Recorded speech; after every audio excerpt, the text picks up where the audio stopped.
Hello everyone, welcome to wow S. तो चलिए आज का एडिटोरियल कवर करेंगे, that is of 7th of December. So before we start, this is our Telegram channel of WowIS. If you want, you can join our Telegram channel. Here we are providing regular updates and regular videos relating to UPSC preparations. देखिए ये editorial के notes हैं आज के, ठीक है। चलिए शुरू करते हैं। तो सबसे पहले जो नहीं कवर करते हैं वो देख लेते हैं। Scenarios for the future of India and the world, ये बेसिकली एक 2005 की रिपोर्ट है, उसके बेसिस पे आर्टिकल है।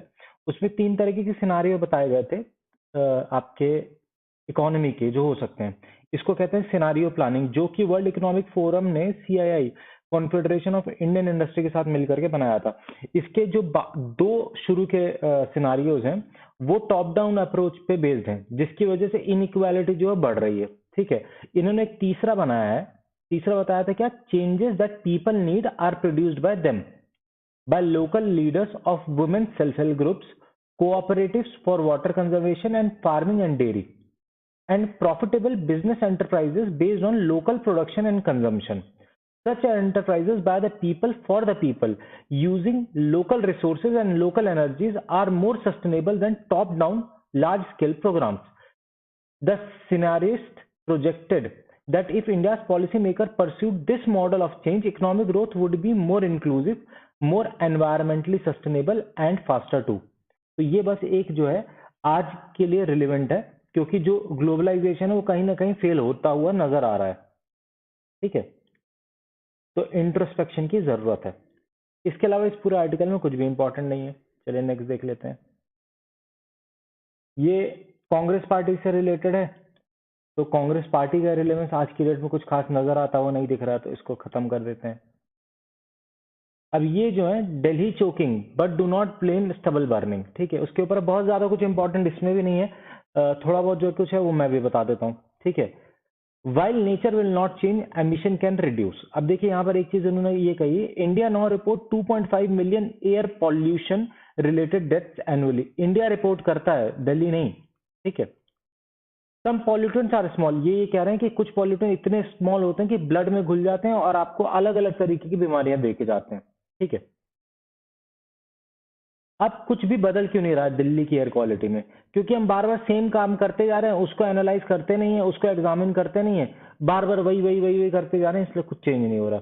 जो आपका एक बार इनपुट डालने पर जो आउटपुट है, हर बार वही इनपुट डालोगे तो वही आउटपुट रहेगा, ठीक है। अब एयर क्वालिटी मैनेजमेंट जो है, commission for air quality management, उसने क्या किया कि जो सेम मिनिस्ट्री ऑफ एनवायरमेंट ने जो वो बताए थे आपके मिटिगेटिंग फैक्टर्स, उन्हीं को थोड़ा बहुत चेंज करके फिर से बता दिया, तो कुछ खास चेंज नहीं हुआ, ठीक है। हर साल जो है स्कूल बंद कर दिए जाते हैं, आपका ऑड इवन चला दिया था, ये सारी चीजें जो है इनके लिए इन्होंने एक टर्म यूज किया, these measures and several others are kin to dressing a bullet wound by bandaid, ठीक है। ब्लेम गेम स्टबल बर्निंग को देना कोई सही बात नहीं है, क्योंकि जब स्टबल बर्निंग नहीं होती है तभी भी दिल्ली की एयर क्वालिटी अच्छी नहीं होती, क्योंकि burning of biomass in and around Delhi की वजह से, ठीक है। अब ये जो एग्रीकल्चरल इशू है, इसके लिए एग्रीकल्चरल शिफ्ट की जरूरत है, ये यहाँ पर कहा है इन्होंने, ठीक है।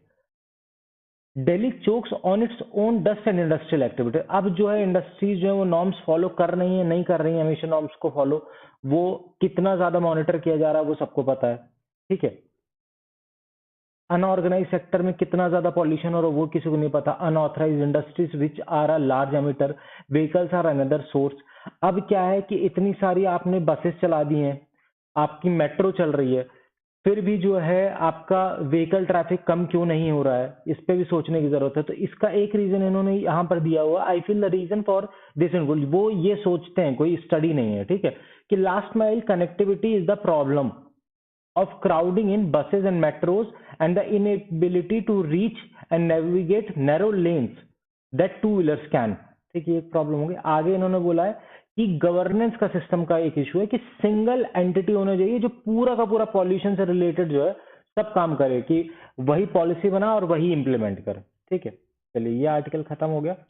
अब लास्ट आर्टिकल है कि सॉरी, हाँ, यहाँ पर आपकी जर्मन फॉरेन मिनिस्टर जो है वो इंडिया आए हुए हैं विजिट पे, तो इसका एक नोट्स बना दिए छोटे से, वैसे वो भी उतने खास इंपॉर्टेंट नहीं है, ठीक है। चलिए वो देख लेते हैं।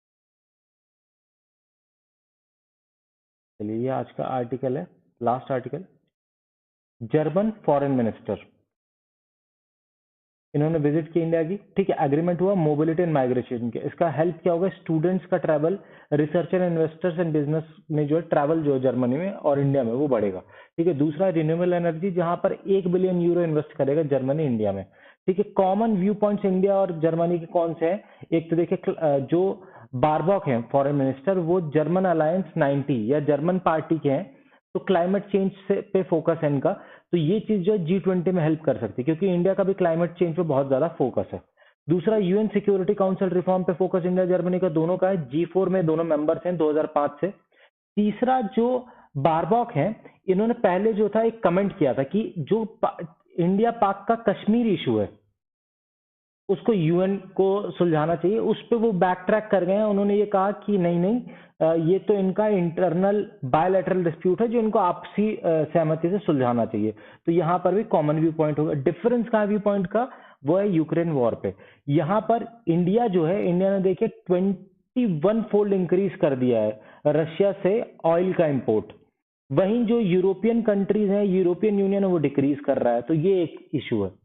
अब आगे जो है कंक्लूजन में इन्होंने ये किया है, कहा है कि G20 प्रेसिडेंसी में जर्मनी के साथ अच्छी बना कर रखने की जरूरत इसलिए जिससे कि to bring all western partners on board with Modi's plan to forge global unity without letting deep division with Russia derail consensus on important issues. कौन से important issues, climate change, inequality, poverty and digital divide.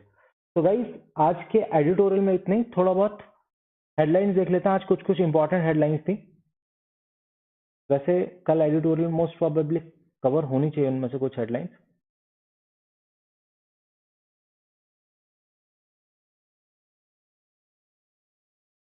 हाँ, देखिए अब क्या हुआ है कि जो वर्ल्ड बैंक है उसने हमारी जो ग्रोथ प्रोजेक्शन उसको 6.9 कर दिया है। क्यों कर दिया है इन्होंने 6.9, क्योंकि जो हमारी इकोनॉमी है उसने रिजिलियंस शो किया है इवन द एक्सटर्नल एनवायरनमेंट जो है डिटोरिएट हो रहा है, ठीक है। खास करके जुलाई टू सितंबर में अच्छा ग्रोथ मिला है, driven by strong private consumption and investment. Government ने भी जो है कैपिटल एक्सपेंडिचर बढ़ाया है उसकी वजह से, ठीक है।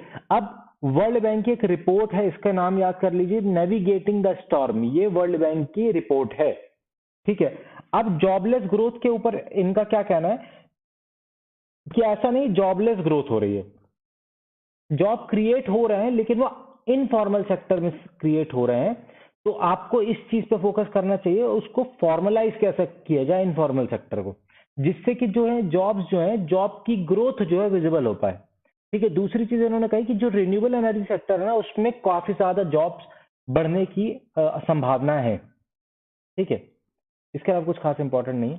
चलिए next, curbing terror financing in Afghanistan holds the key for regional security. ये क्यों बात की गई, जो हमारे एनएसए हैं अजीत डोवल, इन्होंने पहली मीटिंग जो थी India central Asia meeting of NSA and secretaries of security council of Delhi. अब देखिए आपको ये पता होना चाहिए सेंट्रल एशिया में कौन कौन सी कंट्रीज हैं। यूपीएससी के प्रीलिम्स में ये सवाल आ सकता है। यहाँ देखिए Kazakhstan, Kyrgyzstan, Tajikistan, Turkmenistan and Uzbekistan, ठीक है। इंडियाज एक्सटेंडेड नेबरहुड, ये एक टर्म यहाँ पर यूज किया है, ये यूज कर सकते हैं आप सेंट्रल एशिया के लिए, ठीक है। अब यहाँ पर देखिए ये एक पैराग्राफ इंपॉर्टेंट है, पूरा पढ़ लेते हैं एक बार। Situation in Afghanistan and its impact on security and stability of the region. Region कौन सा, सेंट्रल एशिया।